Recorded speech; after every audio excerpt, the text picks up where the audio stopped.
Hey, hello. My name's Rocco Millon with Real Progressives. Today I was going to talk about the drug war, for-profit drug war, and the for-profit healthcare system. But those are two huge issues, so I'm going to try and stick to the for-profit drug war, and it will be intersecting with the for-profit healthcare, though, a lot. So anyway, when I say for-profit drug war, I really mean for-profit vice war, and that's criminalizing it's criminalizing peaceful behavior in nature. Okay, it's never about public safety. All right, people may think it is, but it's not. For instance, we cocaine is illegal, and people may say, "Well, that's about public safety. We don't want everybody on cocaine everywhere. That would be horrible for society." But the fact is, on the for-profit healthcare side, we have an equivalent, a synthetic, just like cocaine. It's called Adderall. It's an amphetamine, and they give them out to tons of kids, and they give them to housewives and pilots, and they give them out like candy. And a lot of times it's a lot worse.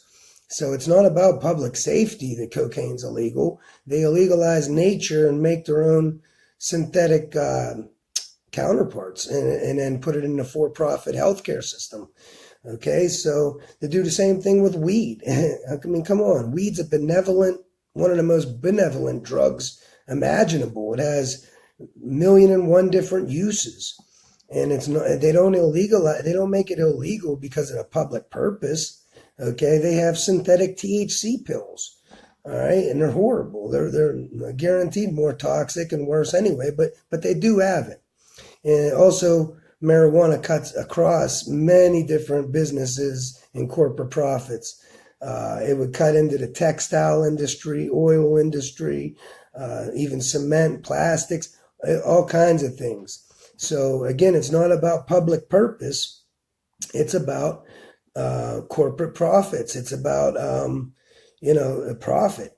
And so the same with the poppy plant. We have it illegal. We illegalize the nature, the poppy plant. And then we make synthetic things that look and or I should say act just like the natural thing, like Oxycontin, fentanyl, all types of opiates, which are way more addictive, way more toxic.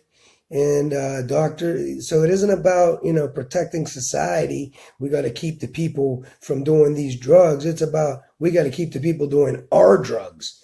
All right. And we got to have the monopoly on it. It's about corporate profits. And so and they get people to agree with it by giving us these horrible lies and tell us it's, oh, well, people can't handle their freedom, or this and that. We give up our freedoms for fear of drugs, race, or communism, or you name it. You insert your reason. It's fear. They get us to give up our rights with fear. And so anyway, getting back to that, when we think about the drug war, how could it be about the public purpose? I mean, think about this.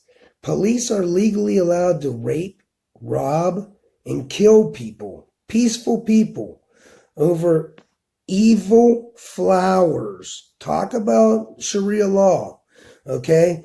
And this is fact. This isn't hyperbole. We just had a case in Newcastle a few years back. Young girl was poked and had every orifice in her body poked and prodded by the police at the hospital for 5 hours straight. Police all around her making fun of her privates. She's crying in tears, and the district attorney was even there in her ear saying, "Oh, all this could be over. Just tell me who your dealer is." But she didn't have no dealer. She was innocent. And, and so they never found anything. She brought a federal suit against them, but she lost. The Supreme Court said if the police think that you have flowers inside you, then they're allowed to rape you. Because we all know it's less traumatic to be raped than to possibly be high. I mean, come on, it isn't even a question. And then, I know these cops. I know a lot of them, and I talk to them. And I said, this is rape. And one of the cops, he said, oh, but that's evidence. If we would have found marijuana, that would have been evidence. And I said, listen to what you're saying. I don't care. Maybe if she had a hand grenade inside of her, but, for a flower, come on, this is sickening. How is that? But anyway, he thought that he was serving the general welfare of society. But in reality, raping people over flowers is radicalizing people. It hurts the general welfare. Okay, civil asset forfeiture.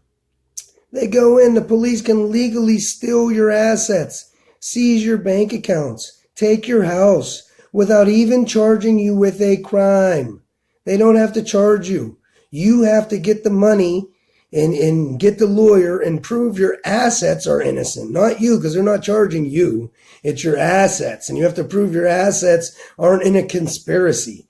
And if you're poor, you're not going to have the wherewithal or resources to fight something like that. And so when we're talking about the for-profit drug war, we got to talk about policing for profit, and that's, this is how underfunded police departments across America stay operational. Okay. They target minorities and poor communities, and they pile up infraction after infraction and little things, and they terrorize and they basically harass people. And when you treat people like enemy combatants long enough, they're going to start to respond like insurgents, and that's what they want. And so they get to arrest people, they get to fine people, and they get to put people in jail. All right, so this is how they fund themselves, and then they're able to take their cars and seize their bank accounts. And in these poor communities, they don't have the wherewithal or money to fight it, so they have to go along with it. And this doesn't promote the general welfare. This is the opposite of how you get civil society. This is how you radicalize your own people. This is how you get homegrown terrorism. You get people taking machine guns and spraying crowds in Las Vegas. Okay? And also we got to talk about the prison industrial complex that utilizes slave labor, because ultimately that's what, a lot of this is about.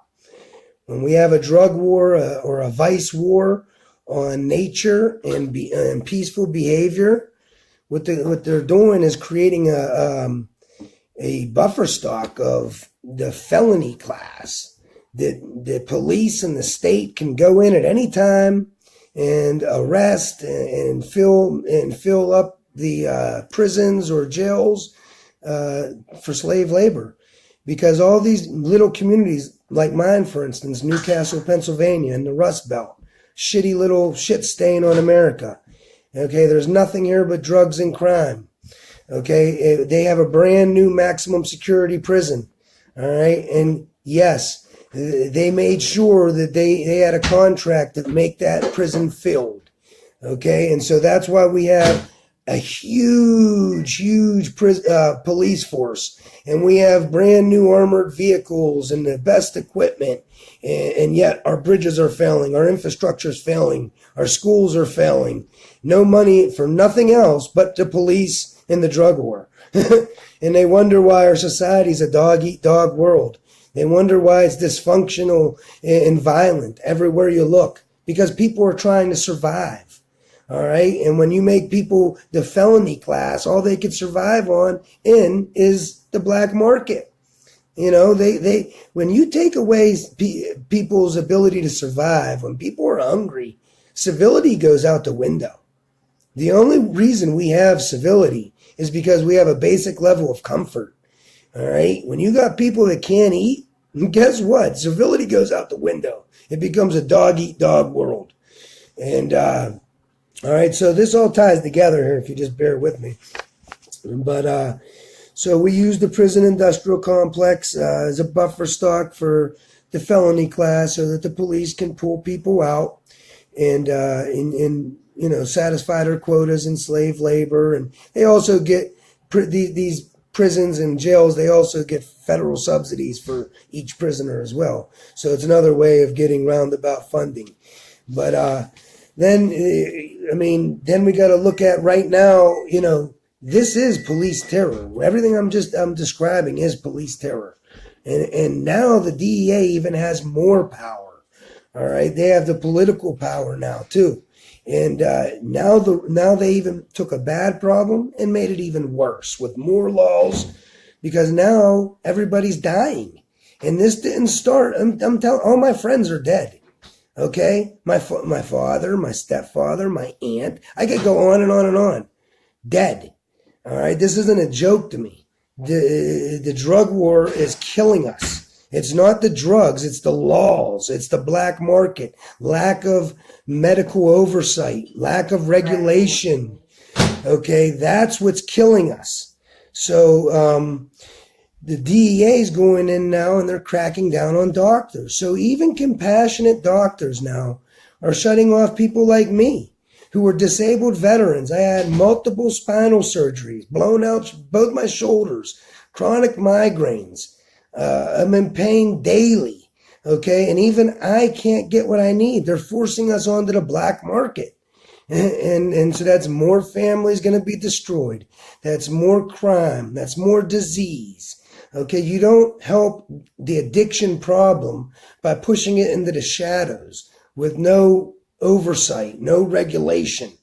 Okay, we could either regulate all vice for the general welfare of society, or we could let the black market deal with it. And the black market don't care about society or kids. It's the bottom line is profit. It's capitalism. That's the black market in a nutshell. Okay, so when this isn't that hard to deal with. I'm a patient. I'm an adult. American freedom. I should be able to do whatever I want to do in this country, as long as what I do doesn't infringe on the next person and it doesn't infringe on the general welfare of society. It's that simple. I go to the doctor. The doctor should tell me the pros and cons of a medication, and I should have the final say so. And if I get high and hopped up and I act like an asshole, drive under the influence or hurt someone, then there's laws on the books to deal with that. That's the crime. Okay, not taking the drug. That's a peaceful thing. You're not, taking a drug is peaceful. It's not hurting anybody else. So I should be able to go in and be educated by the doctors and make my own choice up. It doesn't help society or the individual to force people onto the black market to be their own doctor with no medical oversight or government regulation. It just doesn't. And so you solve both of these problems very easily. You take away, just like everything on Real Progressives, it comes back to economics and the profit motive. You take away the profit motive from healthcare. You take away the profit motive from the drug war. Okay, how do you do that? You nationalize healthcare. It's real simple. You nationalize healthcare and you fully fund the public purpose. You fully fund all police departments so that they don't have to rely on policing for profit to operate. And so that they don't have to become terrorists of their own citizens and radicalize their own citizenry against them. Okay, it's not that hard. This ain't a complex issue. All right. You legalize vice, all vice, for the general welfare of society and regulate it. All right. If people are shown to be irresponsible and they're addicts, then they have to go to a clinic and use their drugs with medical supervision. If they would OD, they could be saved right on the spot, and there's always resources available for these people to get clean. That's a hell of a lot better than society having someone in the back alley shooting up, leaving dirty needles everywhere, ODing, maybe dying, never being, before the miracle happens, you die, so you never get clean, okay? Or, there's no good that could come from pushing drug addiction and making a black market and police terror. We could do so much better just by regulating things. That's government's job. Government is mandated by the Constitution to regulate the general welfare of society. okay, to provide for the general welfare of society. So, both of these issues, they play into each other, and it's fairly easy to solve.